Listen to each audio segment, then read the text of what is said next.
18 delegations, the sponsors of international peace efforts in Syria, gathering in an effort to get things back on track.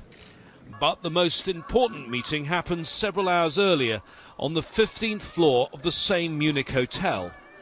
This is where Russian Foreign Minister Sergei Lavrov and US Secretary of State John Kerry came face to face.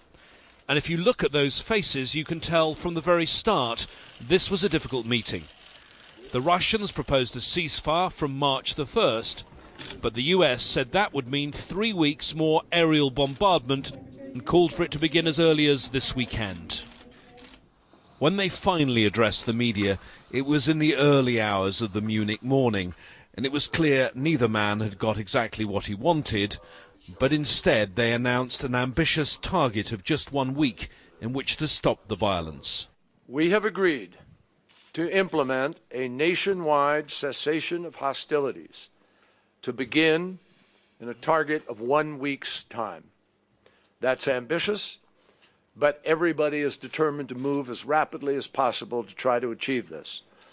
This will apply to any and all parties in Syria, with the exception of the terrorist organizations Daesh and al-Nusra. They said a joint task force would be set up to arrange the cessation of hostilities, and another one on getting humanitarian aid to those in most desperate need would meet for the first time in a matter of hours in Geneva. This is the list of the areas and the people who are in need, and the numbers of them.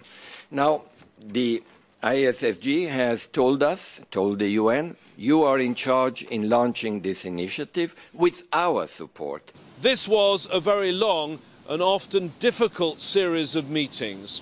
What they've achieved reads well on paper, but the big test now will be turning it into reality on the ground. James Bays, Al Jazeera, Munich.